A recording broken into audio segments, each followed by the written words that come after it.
Get yourself a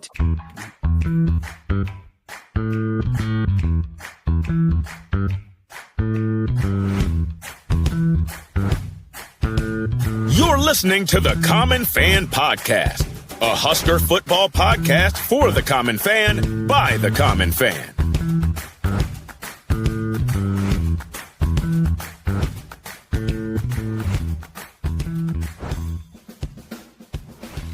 Welcome back to the Common Fan Podcast. I am TJ Burkle, as always, alongside Matty Owens Sr. and Geoff in Lincoln. The Huskers hold on for a thrilling opening win against the Cincinnati Bearcats Thursday night at Arrowhead Stadium in Kansas City. It had all the trappings of an exciting opening season opener, whatever you want to call it, including the newly engaged Travis Kelce and Taylor Swift. Patrick Mahomes was there. All kinds of eyeballs on this game. Red really carpet important, event. really important for the Huskers to get this W. We're going to talk all about it. First, get to the Common Fan website, www.commonfan.co. Subscribe on YouTube, like this episode, sign up for the newsletter on the website, follow all the social media accounts. It's football season now, baby. If you haven't signed up yet, you got to do it. Keep up with all the fun and frivolity of the Common Fans. Guys, we've also got a couple new sponsors we're excited to talk about this football season. Partnership. Hey, speaking of, what's more Nebraskan than football and beef? Oak Barn Beef is a family-owned farm right in Nebraska, shipping premium dry-aged beef straight to doorsteps nationwide. And we've got a lot of listeners from sea to shining sea. So you don't have to be in Nebraska to order from Oak Barn Beef. You can be anywhere. Whether you're looking to stock the freezer, grill for game day, or if you're looking for a gift that actually impresses, Oak Barn Beef delivers. Check them out at oakbarnbeef.com and taste the difference of Nebraska-raised, dry-aged beef. We're really excited about Oak Barn Beef. It's a small family business, growing family business right in Nebraska, and they dry-age their beef. Check out the website. It's really impressive how they prepare their beef and dry-age their beef. It's going to be like premium steakhouse restaurant style stuff that you can get shipped right to your front door. So check out oakbarnbeef.com. Delicious. Right? All right, guys, we're gonna flip the format a little bit. We're gonna do corn cobs early. As common fans know, we like to award corn cobs for as an honor, kind of like an honorary game ball. We do this every game. Before we do that, I'm gonna give a little teaser of what I want to talk about, guys, because we're gonna get into the whole game. Let's tease. The team that I saw on Thursday night, August 28th, year of our Lord 2025, is not a playoff team. No. But week one. That doesn't mean that we still can't make a special run this year. Okay? Right. It doesn't mean we can't improve by leaps and bounds and turn this into a really special year. The most important thing was getting out of there with the W, and that's what the Huskers did. We did it. Right? Yep. Right. Okay, we're going to come back to that. We're going to talk through all the game. Let's talk about corn cobs. And speaking of our new sponsors, the Corn Cob segment is now brought to you by the Nebraska Farm Bureau, the largest agricultural organization in the state with more than 56,000 members. For over a century, Farm Bureau has supported Nebraska's farm and ranch families, but their impact stretches far beyond the field. They grow leaders, amplify voices at the Capitol, and strengthen communities across our state. Agriculture is the backbone of Nebraska. When it thrives, we all thrive. Join Nebraska Farm Bureau today at nefb.org, nefb.org. Guys, I love it when we hear from folks who say they're listening to the show in the combine or in the tractor or out in the field. And we know a lot of those folks are Nebraska Farm Bureau members. It's a great organization representing Nebraska's farmers and ranchers from the eastern edge of the state all the way out to Scottsbluff and everywhere in between. Very excited to have this partnership with the Farm Bureau as well. Corn cobs. What do we got, Matty? Start us off. I am going to start it off by not necessarily breaking the rules, but I'm going to take a really sharp knife and I'm going to cut my corn cob in half. I'm going to give half of my corn cob to Dane Key, who's going to be known as probably Mr. Automatic in my house, and Isaiah Hunter, because those two guys, each 6 catches, each caught a touchdown, very sure-handed. We're getting open, and I love what I'm seeing from those two guys. You throw in a little Jacory, and you're cooking with some serious ingredients here. So I loved what I saw out of the wideouts, and it's good to, have that hype and then have them look good and look what you thought they might look like on the field on Thursday night. So I'm going half corn cob Dane Key, half corn cob and Isaiah Hunter. I love it. Excellent picks, Matteo. I usually go for Hollywood, but I am going to take a different route this season and try and be a little bit more open-minded. So my corn cob is going to go to special teams with our guy, Kyle Cunanan. We talked about it before the season started. Special teams are going to be the difference between wins and losses, and that's exactly what we had going for us against Cincinnati. If you think about it, we don't drain a 52-yarder between the uprights. That's the difference between an overtime game or worse. So we had to have that, and we don't usually make those types of kicks, so it was refreshing to see that. So I've got to give it to Kyle the kicker Cunanan. Love it. Kyle the kicker Cunanan. And shout out to Archie, I came too. up with that. Shout out to Archie for those punts. Yeah, absolutely. We'll probably talk sure. about that more. He's a rabid ambipedalist. You're a rabbit ambipedalist. Which means, common fans, he can kick with both feet, for those who haven't heard. Okay.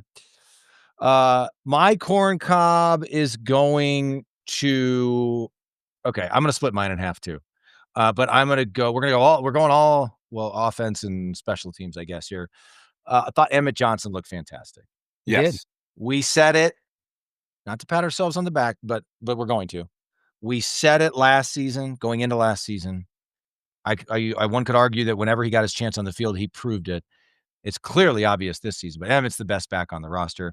He's the workhorse, right? He was clearly the workhorse, and we'll get into, we need to see more from some of the other guys, but Emmett looked fantastic. 108 yards rushing. He had several catches. I think he had 29 yards receiving or something like that. But Emmett looked fantastic. And I mean, he's quick. He's fast. He's bulked up a bit.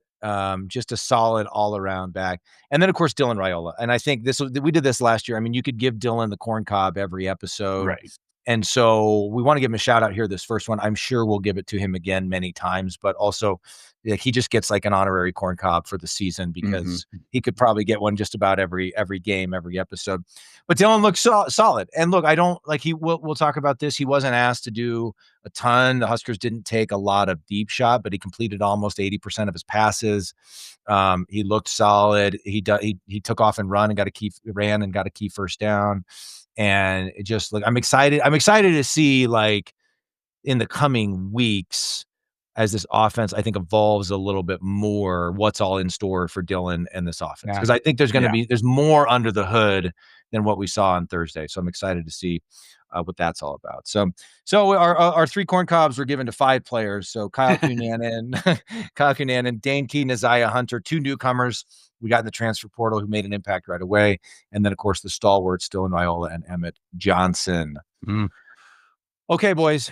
So I felt like the first quarter was kind of your typical, it's the opener. Everybody's nervous. Out. Yeah, everybody's nervous. Everybody's anxious. And both teams a little bit sloppy, whatever. And then I felt like the Huskers dominated the second quarter, right? And so, like, we pushed Cincinnati around. We ran the ball really well. We should have had more points because we had first and goal at like the half yard line, the 10-inch line, whatever it was. And Elijah Pritchett jumped off sides and moved him back. And so then we had to settle for a field goal there. Hats off to Kyle Cunanan for making that field goal. But then, Vincent Shavers gets the big hit, forces the fumble. Huskers get the ball in prime field position, and they end up throwing the fade to Isaiah Hunter, who catches it. That was not an easy ball to catch. That was a great. No, that was beautiful. That was, speaking of Hollywood, that was the definition of Hollywood there. Yeah, I mean, that was absolutely one of the greatest catches probably one of the greatest catches of the weekend, I would imagine. Absolutely. And so I think here's the thing for me, guys. Going into halftime, I felt like, okay, we're up 13-3. We get the ball to start the second Mhm. half.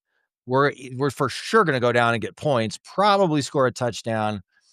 And we never wanna say put the game away because, Husker teams of recent years have learned they've gotta play 4 quarters. Mhm. But it felt like if we could go up 20-3, the whole crowd is Husker fans, gonna take all the air out of the balloon Yep. on the Cruising. Bearcats. And the drive started off promising. We got some first downs. We got to the other side of the 50, and I didn't hate the call. I think they were on about the 42 Cincinnati's 42-yard line, and they went for it on 4th and 2. I saw Sam McEwen and Brian Christopherson both commented they felt like I think Sam said Emmett was open right away, and BC said he thought Dane Key was open. Dylan just held the ball a little bit too long, was Mhm. lucky not to get picked off there. Could have been pick But 6 too, yeah, the for way that sure, probably would have been. And so that I gotta be honest with you guys, that started the old feeling of uneasiness that Sure. did not go away for the rest of the half. Yeah. No, did not. Um, Uh, and as I so said, go ahead, Jeff, go ahead. I was just gonna say that panic mode started to slowly creep back into the back of my head again. There's that feeling like, "Oh, we've seen this story, we've seen this movie before, we know how this plot plays out." Uh, yeah, I felt it for sure. Yes. Well, no, Matt, we'll get go ahead, Matteo, go ahead, go ahead. No, I was just gonna say, like, and this is, like, broadly speaking, not just, any specific time in the game, but you take out Sorsby's scrambling, and they virtually did nothing. Like, Yeah, he had, like, 90 some yards rushing and, like, 60 yards passing. Like, they could not throw the ball on us. So that's comforting. yep, Now, to me, you're playing athletic quarterback, I think you can fix that. I think you can figure that out and how to scheme against that, where, you obviously the defensive calls that we had were not accounting for him, like, taking off and running, 'cause that one that he had that was, like, 30 some yards, there was nobody in the middle of the field. Like, to me, you've kind of figured that out, and that's a week 1, game 1 thing, right? Like, "Hey, we play an athletic quarterback, so we need to put a spy on him," or something like that. To me, you can fix that. Yeah. Um I saw you it's sorry, Matteo, were you gonna say something else? No, no, no, you're good. Well, I just saw it felt like a lot of panic on social media during the game and after, mhm, basically like, "Oh, I thought I'd see more here." And that's fair. yeah, Like I said, I don't what we saw on Thursday night is not a playoff ready team. Maybe that's the way to say it. They're not a playoff ready team yet. yeah, But and I hoped for more from the offense for sure, but the defense too. But let's get some perspective here, especially talking about the defense. They gave up I just had the numbers in front of me. Oh, come on, TJ. They gave It was too up much rushing, I know that, it's 200. yeah, 202 yards rushing. Sorsby had 96 of those. So again, not excusing it. Like Nebraska's had problems with rushing quarterbacks. It feels like, since the Reagan administration, but maybe not that long.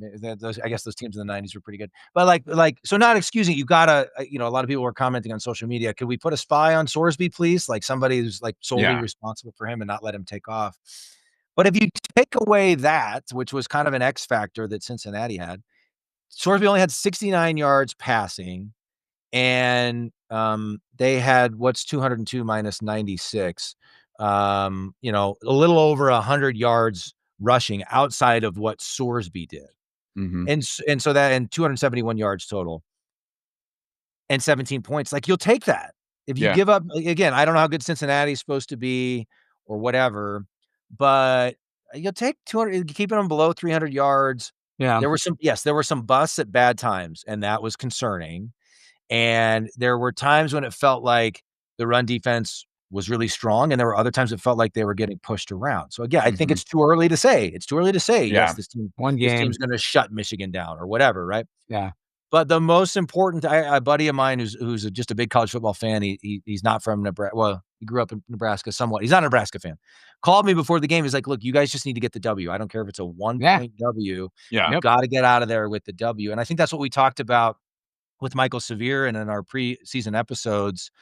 All of us picked this as a win. Every time we did schedule predictions, we always predicted it as a win. I feel like as we got closer to the season, we got more and more nervous about Cincinnati.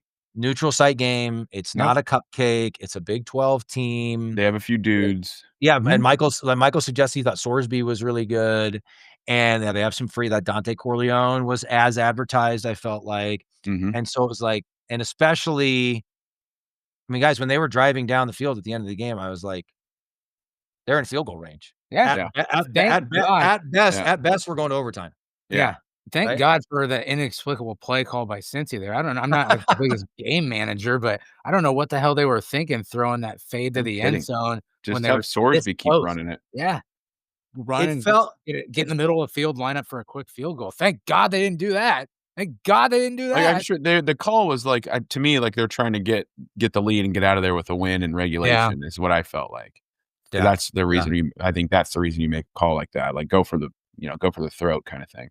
Mhm. Well, it was pretty cool too because I think Malcolm Hartzog was on the coverage when they converted that 4th and 7, which would have won the game for us, and Yep. then Hartzog had the defensive holding He had a penalty, rough series. and so he had, like, a rough couple of plays there to see him then, come through with the game-winning Yeah, interception, that was great. game-sealing interception was pretty cool, yeah. And you don't wanna read too much into that, but that's, like, an experienced guy, a guy that's been here forever, a Mhm. culture like, to me, that's a culture play, like, a guy that was able to forget about the 2 Oh, yeah, previous yeah, yeah, plays that right. he had a rough go of it and make a game-sealing interception. The best Yeah. part about that play, in my opinion, was I don't know if you saw it on Twitter X or whatever you call it, Travis Kelce's reaction to that I throw. saw that, It was so good, he flipped I was out. dying. Yep. So good. So, I mean, guys, a few things, like, especially looking at that second half. So we were down 3-0 after the first quarter. Then we scored 13 unanswered in the second quarter. We're up 13-3. So we already talked about this. Like we stall out on our drive to open the half. And then hold on, let me look at this. They had a long drive then. Did they score right away? I think they went and scored like The next right drive. after that. Their first Um, second half drive, I think. And it was a Let me long see. drive. Yeah, so we turned it over on downs, they scored, we punted, they punted, so it's 13-10 going into the fourth quarter. So again, like, we buttoned it up after giving up that touchdown, but it's a little disappointing that I mean, the offense at least took 4 or 5 minutes off the clock. They at least got on the right side of the 50-yard line. You'd love to see the defense bow up there and get a stop. Whatever, still have the lead 13-10, then we trade a couple of punts. And then the Huskers score then we take a set to start the fourth quarter, and it might have started in the third quarter, I don't remember, but going like in the fourth quarter, we yeah, it was end of third into fourth. We put together a 7-minute drive and score another touchdown. That was when they went for it on fourth down, fourth and Mhm. goal, or Loved fourth and that. 2, I think. We coulda gotten a first down with, like, 1 yard to go, basically. But it was fourth and 2 right on the goal line, and they went for it, and Dylan threw the touchdown pass to Dane Key. That was huge. So Mhm. that was another one where it's like, "Okay, breathe. We're up Mhm. 20-10. There's about 10 minutes left. Let's at least if they're gonna go down and get points, let's make them earn it. Let's make them take some time off the clock. Ideally, we get a stop and kinda put this thing Yeah. away now that it's the fourth quarter." They went 75 yards, 9 plays in 3 minutes and 21 seconds. They So earned it. Yeah. that's the one thing I was gonna bring up, TJ, that's a big time concern because we like, that 7-minute drive, that's plenty of time for the defense to, like, rest up and Yes. catch their Yes. breath and get back in it, and it almost seemed like even after that much time off the field, it's like they were gassed right immediately when they were back out there again, they just seemed tired, so I don't know if that's, like, a strength training thing or whatever, but that kinda makes me a little bit nervous there. They had all that time to rest and get ready, and they just weren't, and then they just freaking carved us up. Yeah, I mean, you could argue I would say on the whole, Nebraska looked like the better team. You could argue Cincinnati played better in the fourth quarter. Yeah, I One suppose. could argue, Yeah. right? Yeah. I mean, You 'cause think so then they scored to make it 2017. We get the ball, you guys remember this, like, we get a few first downs. We had a 10-play drive, and how many times have we talked about this? How many times have we seen it in recent years? One more first down, and we win the game, Mhm. and we couldn't do it, so we had to punt, and Cincinnati gets the ball with, I think it was under 2 minutes left, and, they start going down the field. We forced that 4th and 7. One thing I'll say, and other folks have commented on this too, I didn't love the Nebraska timeout at 4th and 7. That Mhm. it felt like Cincinnati was kind of about to stall out. It felt like they were discombobulated, and I assume there was a reason Rule called the timeout. Like, perhaps the defense was out of a line, like, perhaps he needed to call the Yeah. timeout. You know, I Yep. you know, like, but I just don't, because it felt like it gave Cincinnati a chance to regroup, Yep. dial up a play that they then got the first down. When they got that first down, guys, and then followed that up with the holding call to get into field goal range, I felt like, it's impossible not to have the "here we go again" Yeah. feeling, Oh, yeah. Mhm. right? No, Yeah. there's not one person in the state that didn't have that feeling. There's no way. Right. Like I said, we've seen it play out like this so many times. Yeah. I didn't love Well, the timeout call either, but you know, that's one of those things where I mean, I get it. Here, you stop him here, a game's over kinda thing, right? Like, it's kinda I guess I see it it goes both ways. Like, yeah, I get they're reeling, you don't know if you wanna give them the time to get something together, but also like, "Hey, let's get a stop here, game's over." yeah, I So, mean, you could argue the defense was trying to dial up their perfect play to make a stop, right? Yep. So, yeah. I get what you're saying, I get what you're saying. Yep. Look, most important thing, we make the game-changing play, the game-winning play that we Yes. so often haven't made Nope. in recent years. It doesn't matter. It's funny because I had that conversation with my buddy, and I agreed, like, just get out with a W. Mhm. Weird things happen on these openers against Power 5 teams, neutral site game, all kinds of Nebraska's lost this game more often than they've won it in recent years. Just get out with the W. But during the game, I was just so angry about, "Oh, the offense isn't good enough, the defense isn't good enough." Like, I was so angry. But immediately, like, when you just take a step back, it kinda reminds me of friend of the program, Evan Bland, has given this example many times. Minnesota 2019. They had Yeah. 3 pretty subpar non-conference opponents. I remember South Dakota State was one of them. I'm pretty sure they almost lost 2 or all 3 of those. Like, they were really close games. Mhm. By the names on the jerseys, it felt like they shouldn't have been as close, like, Minnesota should have won more handily. They found a way to win all 3, and they suddenly put together a special season. They had 11 Mhm. wins. I think they ended up 11-2, 11-3, 11-3, something like that. They played in a New Year's Day bowl. And Evan's point has been even teams that you don't always expect. Indiana last year, although they were just pretty dang good, I think. But, even teams you don't expect have had their run. They've Mhm. had their special season. Well, no, I don't think we can predict anything with this Nebraska team. But I think, like, all of our everything we wanna do is still in front of us. Yeah. Yeah. The hopes are still on track. Is it gonna play out that Yep. way? I don't know. Like, I don't know. Maybe they're gonna end up 7-5 or something. I that would like, we'd all be disappointed with that. But imagine the flip side. Imagine Yeah. not getting it done and beating Cincinnati. The sky is falling Yeah. for 10 days before the Akron game, Yeah. Well, remember you right? said the beginning of the season was gonna set the tone, right? And you don't win that game, that's not the tone you wanna have going into the rest of the season. Like, you're right, like, all is lost at that point. I know the season's over. It would've ruined this weekend for sure. I don't think I'd Right. be able to enjoy watching football this weekend, so you're Oh, right, it sets the tone. So the sky's the limit in front of us still as far as I'm concerned. well, Well, and look, TJ, we go ahead, Mario, go ahead. you mentioned, you tacked through some wins, earlier this summer, a few weeks ago, from Baylor's 11-win season with Coach Rule. There was, like, 4 games in there that were one-score games that they Yeah. won, like, Yep. on a blocked kick or, like, a made kick or a game-sealing interception. Like, Yeah, you're gonna have these games, and we talk about it almost every episode now. The college football world has changed so much. Like, you cannot just expect to just go out and win every single bye game you have anymore. Like, it's like, um I was looking at the other night, we were one of 4 Big Ten schools that were playing on Thursday night. Without question, we were playing the toughest opponent out of those 4. The other 3 all struggled. Rutgers could not put away Ohio. Minnesota struggled until late, they pulled away from Buffalo. Like, it's a different world. Wisconsin struggled with I can't remember Miami, Ohio. Like, it's yeah, a Yeah. different game, a different world, and like, you can't expect these kids who are now being paid ridiculous amounts of money. We can argue whether they earn it or not, but you cannot expect these kids to be up the same level every single week.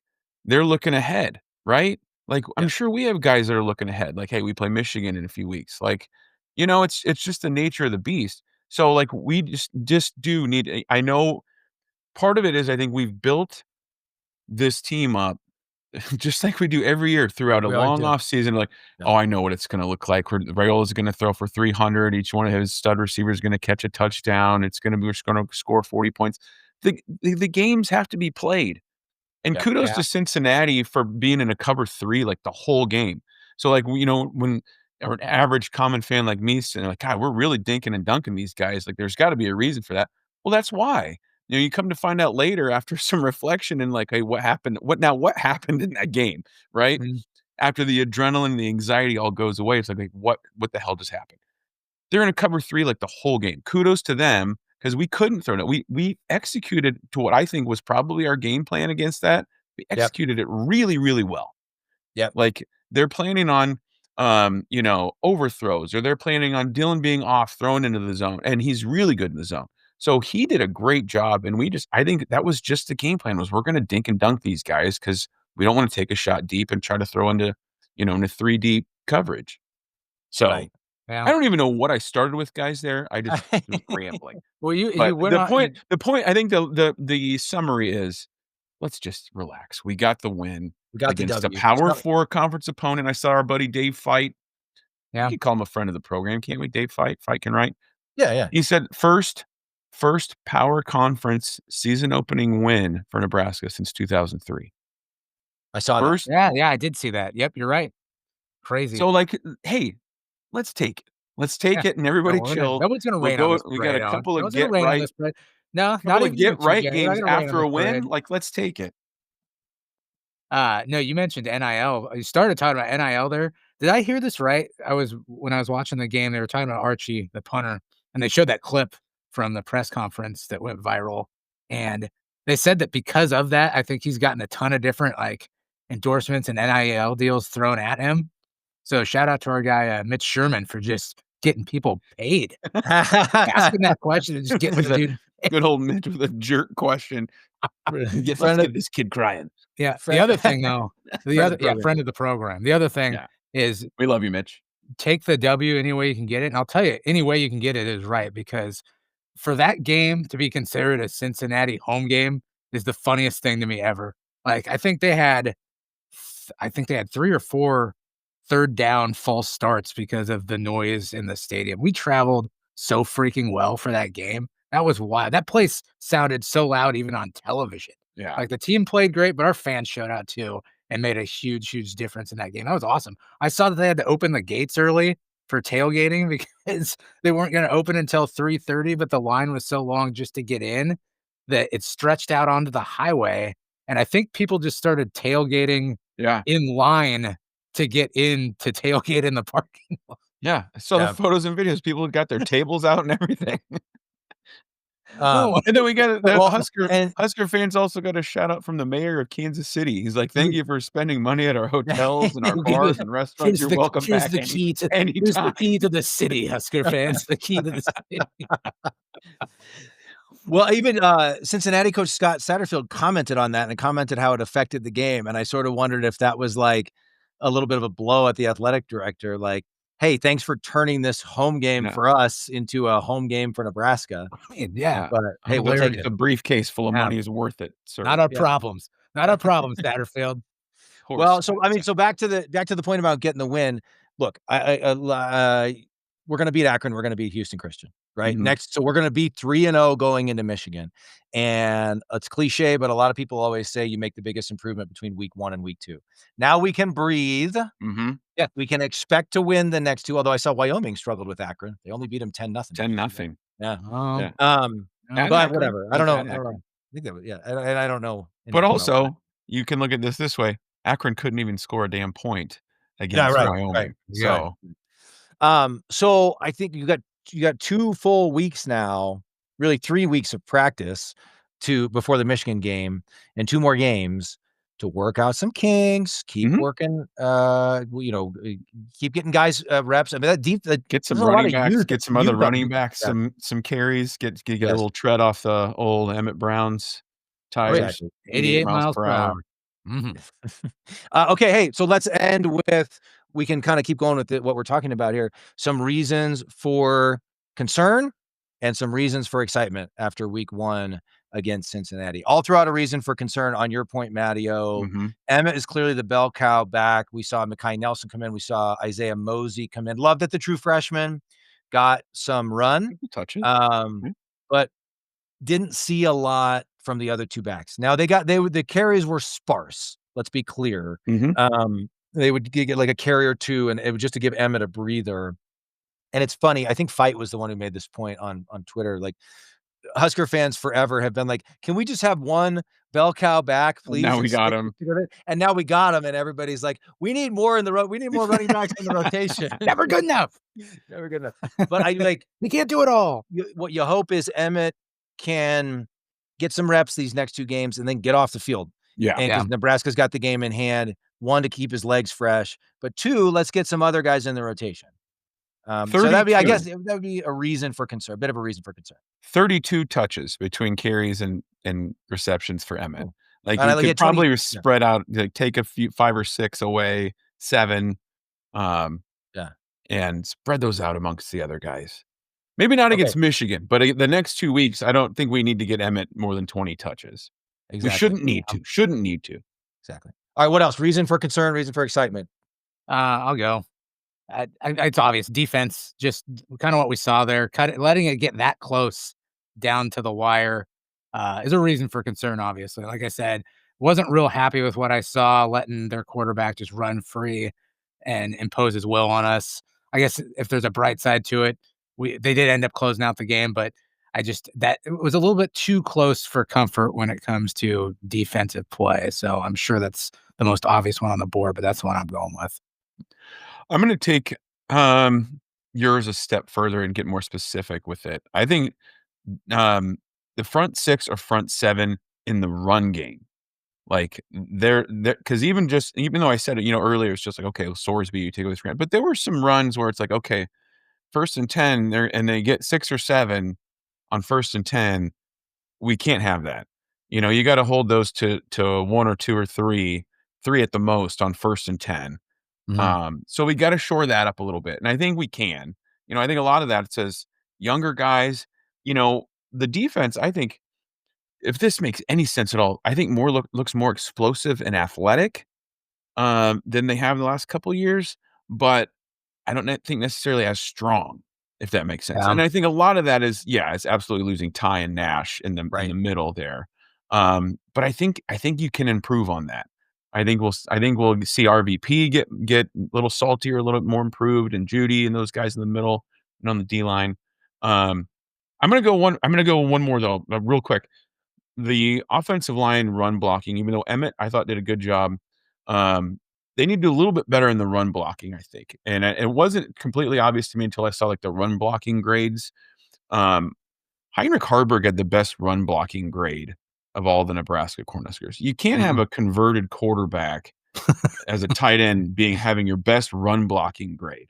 Okay. So those offensive linemen, they got to do a little bit better in the run blocking game. Surprisingly, the grades, I thought Pritchett would grade a little bit lower, but there were actually linemen that graded lower than Pritchett. So the false start was the glaring thing. But apparently, and I didn't notice any big missed assignments. He did give up 1 sack. I know that, a big sack towards the end there. But anyway, offensive line got to get a little better run blocking, I think. Yeah. I mean, I thought of all those, when you strip out the stats and everything, just the eye test, the O-line I thought looked better than maybe last year. But then there were also times, especially in the second half, where it's like, wait a second, we were just mauling them the whole second quarter.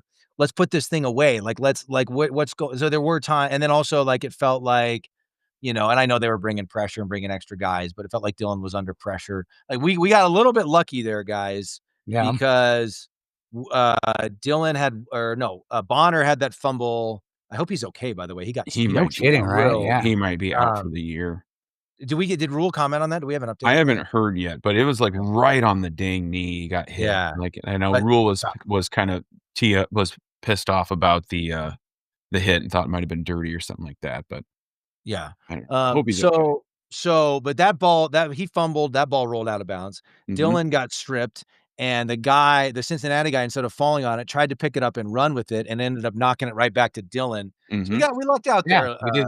times. For once, But something it's our went our turn. It's our Yeah, turn. I Yeah, know, our but turn, those exactly. Those lucky those weird bounces. things always go the other way, you know what I mean? Yeah. Exactly. They always Exactly. happen to other teams and not us.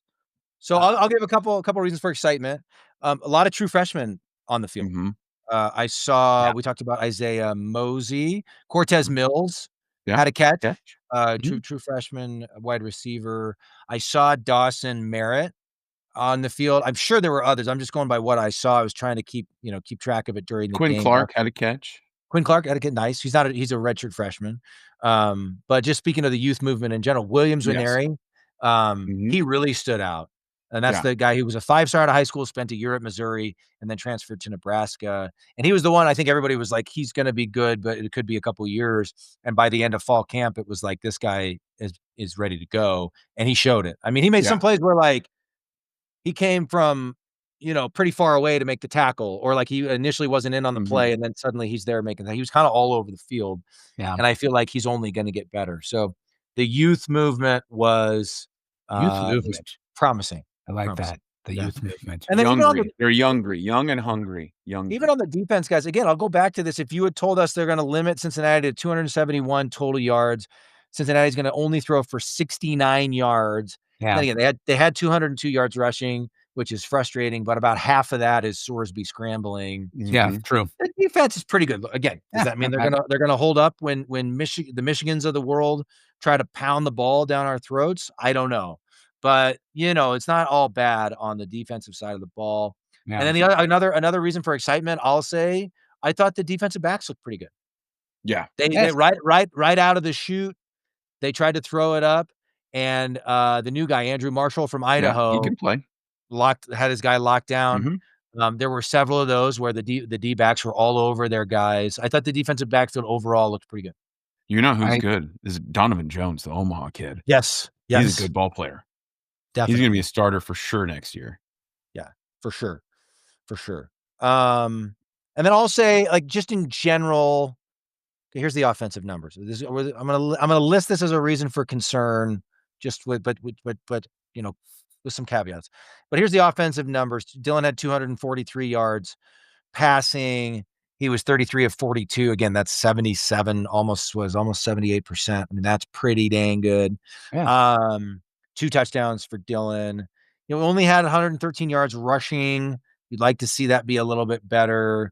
And so that is why do I keep losing the total yards? 356 total yards. I don't know, guys. I guess again, let me put it this way. In the game, in the moment, when I was all wound up and anxious and angry at DJ sets these huge standards in his head. I do, Jeff, I Okay. do. Especially Ridiculously high standards. the But go closer we on. get the closer we get to kickoff, the more unreasonable it gets. I Yeah.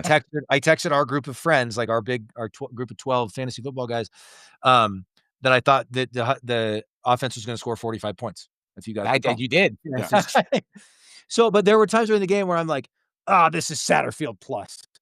This is not a whole lot better. Yeah, This you is know what not any different." TJ reminds me of Farley on the Bears sketch, like 117-2 Huskers win. But I will like, I guess I sort of thought it's with Holgerson having a whole offseason, it's gonna be more like the Wisconsin game last year than maybe some of the other games we saw. Still time for that, still plenty of time for that. So I'm not we'll leave that as like an incomplete, but it was I definitely a little bit of a reason for concern, I thought. so we're going with things to be positive, right? We You moved get on from the excitement or concerns, concern? right? Excitement or Right. concern, Jeff, I've yeah. got the concerns out of the way. To piggyback off of what you said, to be excited about, I don't feel, and Owens, I think you mentioned it during the game too. I don't feel like we got a full picture. I don't think we've seen the full Holgerson, Raiola playbook yet. I feel like this is baby steps. Game one, let's just get in there, get them comfortable, walk out with a W. But we weren't trying to do anything that was out of our area of expertise. We're just trying to get in there. I think you said vanilla. It's just very, very Mhm. normal play calling, pretty standard conservative. So I think that there's probably more to it that we're going to get to see more of. I feel like that was the game plan going into this. So I don't think we're quite getting the full picture as far as what the offense can and can't do. And then the second thing, you talked about the defense being athletic, but maybe not strong. I think the thing to be optimistic about is with Hartzog's game-ending interception the athleticism it took to make that play. When was the last time you saw a Husker player do something like that? Like, that's something that I see on, like, a top 1 versus 2 type matchup, like, balls up for grabs, games on the line, and that dude came up and made an incredible catch to rip the win away or rip that touchdown away from Cincinnati. You just don't see that, and so I think that kinda gives me a we have those athletes and those dudes on our team that can make those plays, and that was really, eye-opening to me. So Well, I feel like in recent years, It's even if the guy's there, he would have dropped it. You know? exactly, yeah. Right. Like, Yeah, yep. Yeah. So it was just refreshing to see that and see somebody get up, make a play, and end the game like we were trying to do. So I Yeah. think there's some things to be optimistic about there with the defense too. And you can tie that into, like, belief and culture and all those mental hurdles that I feel like, you know, every Husker football coach has had to deal with for the last 10, 11, 12 years is getting your team to believe and think Yeah, that they can make those plays too, right? And sure. as far as the offense thing, like, we heard Dylan and we heard Dana say, I think at least I did a few times in the offseason, it's take what the defense gives you, right? Right. They're trying to get Dylan to, "Hey, make the check down. Yep. Throw it away. Don't take the sack."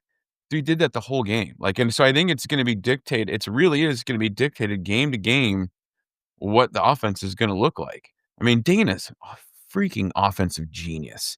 Like, Yeah. he's smart enough to know, okay, they're gonna be in cover 3 the whole game, and then here's what we're gonna do. Yeah. And, and so it's gonna be different game to game. Like Akron, they might decide to go more man. We might do more play action and throw the ball down the field more and try to beat them over the top. Like, I think it's really do think it's gonna be different game to game, but it's nice having an offensive genius as your offensive coordinator so you can adapt game to game Yeah. and be like, "Okay, here's the plan for this game." Like, I'm not worried about the play calling in the slightest. I did not really care for with 2.5 minutes left running like a jet sweep or a jet pass to Barney. Like, Ah, give it to Emmett between the that tackles. felt like it killed the drive. That and you'll have that with every like, we talked about even we love us some Dana, but he still is an offensive coordinator. Yeah. And he really wants to be cute. And I know he's thinking, "God, we almost popped one, and Barney almost broke one when we did this similar thing earlier." Yeah. But time and place, like 2.5 minutes left. I don't know if I wanna do a jet sweep. Well, so and last thing that was gonna say, one more positive I'll end on. So that last Nebraska drive, the Cincinnati scored to make it 2017, and then, hold on, where am I looking here? Did I lose my spot? Oh, yeah, okay, hold on. So hold on, okay. So we get the ball with about 7 minutes to go, right? Mhm. We're wasting Um some time. And we took well, hold on, was there something else? Anyway, whatever. It's 2017. Our oh, yeah, this ended oh, yeah, that's right. They scored, we get the ball with, a little about around 7 minutes to go. We went like this: 8-yard pass, 9-yard pass, 8-yard pass, 4-yard run, 6-yard run, and then then we did a, 2-yard pass, um 3-yard run. Then we did that that, on 1st and 10, we did that play to Ja'Cory, 2-yard pass. Then Dylan got sacked, Mhm. and then it was like 3rd and 19, and we threw for like 5 yards, but that basically took about 5 minutes off the clock. Mhm. And you'd really love to see the offense get that last first down and put the game away, Mhm. but I feel like Nebraska teams of the past would have gone 3 and out. And Yeah, Yeah. right. Yeah, that's a Cincinnati good would Taking have a gotten the minute and a ball. half off the Yeah. clock. Yeah. And not gotten a first down, and we would've just run the ball 3 times and not gotten it, and so Dana wasn't afraid to throw it a little bit. He wasn't being reckless, but he wasn't afraid to throw it, move the chain several times. Of Yeah, course, if some of those had been incomplete and we went 3 and out and stopped the clock, different we'd be story. complaining about that, right? Yeah, Yeah. But for it sure. worked, and he didn't seem afraid, and Dylan didn't seem afraid, and it does matter that once Cincinnati got the ball back, they're pushing because they only have about 2 minutes left, and that's a factor in how the end of the game played out. So we'll call that a positive as well. At least I think Dana, you can trust that like the guy at the controls has a good idea of what he wants to do when you're in that situation. Yeah. Yeah. I mean, and look at time of possession. Like, we had the ball 2/3 of the game. We had almost 40 minutes of game time we had the ball, and then I saw another stat that It's we true. ran like half of our offensive plays in Cincinnati territory. Like, you can Yeah. make an argument Well, like we should have got more points out of that, Yeah, But if you're on exactly. that side of the field more often than not, like, that's a good thing. Well, and Yeah. arguably, the points will come then, right? Like, I mean, Right. that's something they gotta clean up. For now, we'll chalk that up to first game sloppiness and whatever Yeah. else. Hopefully, it doesn't become a persistent problem. But yeah, you're right. Like, we did move the ball well. We did get into Cincinnati territory almost every time we had the ball. So we just got to start finishing those drives and getting points. And we have a field goal kicker who can make field goals. So at least get field goals. Yes. Yes. Right. Yep. All right, boys. So thanks to Oak Barn Beef. Go to oakbarnbeef.com. Thanks to Yes. Nebraska Farm Bureau. Go to nefb.org. Excited to have a couple new sponsors for the season. Nebraska is 1-0. Everyone, 1-0, baby. we're recording this on Saturday W. morning. We're recording this on Saturday morning before any games. Win's a win. So this is going to come out on Monday. But for now, so this Husker fans will be hearing this after the fact. But all common fans can kick their feet up and enjoy college football with a W already under the belt. This is the best way to do it if you don't actually have a game on Saturday. So Huskers Or Sunday. are 1-0, exactly. Are 1-0 and have the whole season and everything they want to accomplish still in front of them. Matthew, Jeffrey, any final thoughts? Yeah. Survive in advance. Yeah. Final Survive in thought. advance. Survive in advance. I would say is the one word I would use to describe the first game is just expected. Like, I know it's hard to get, like, you buy into the hype. I mean, when the media keeps telling you, like, all these national pundits are picking Nebraska to be in the playoff, like you said, TJ, you expect them to score like 45 points in the first game. And Right. this is, I think, where Nebraska just is supposed to be right now. I think we're right on pace for where we're supposed to be. So, can't wait for the rest of the season to play out. That's going to be awesome. One game down already. So weird. That's right. That's right. Hey, it's better 1-0. Beating Cincinnati is better than, say, losing to, like, Northern Illinois or something, like, early in the season. Like, Right. What the you hell is lose to that Northern supposed to Illinois. mean, Matt? Are you You talking know, about another at team? least now you know that if you lose to Northern Are you Illinois, talking can about still make another the team? playoff. What You can team still are make you the re playoff if you lose Okay, to all right, a thank team you. That's like better. Northern Illinois. Okay, that's better. I'm glad that you mentioned that you could still make the playoff after you beat Northern Illinois. So Hypothetical. after you lose to Northern Illinois. No names mentioned, but I read you Purely loud and clear. hypothetical. I read you loud and clear. Matt, I got to ask you, when we talked to Abdul Muhammad, you brought up the story about the hat that he signed and you used to wear it and you used to rub the bill for good luck. Were you wearing the hat during the Cincinnati game? No, but I had it in my presence. It's Wow, too that's small. great. It's shrunk. Crazy thing is my head's gotten bigger since I was 11 years old. Crazy Sure, thing. sure. So it's on, like, the last rung of, like, that's. But you had that's it where with we're you, though. You had it with at. you. Yeah. I love that. Shout out to my Aunt Diane, who's a regular listener, and she texted me to ask, because she's a loyal listener. She heard that episode. She wanted to know if you wore the hat. So shout out to my Aunt Diane, who's a I regular. didn't wear it, Aunt Diane. I'll wear it for Michigan. I'll wear it for Michigan. There you go. All There right. we go. Perfect. All right, we'll be back at you soon. Common fans, we're going to do 2 episodes a week, most weeks during the season. So we'll be back at you in just a few days. In the meantime, as always, GBR for life. Holy moly! Man, woman, and child did that. Put them in the aisles.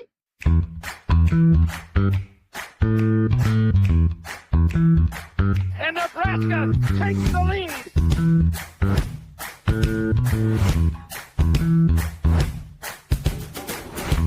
And the national championship is Nebraska.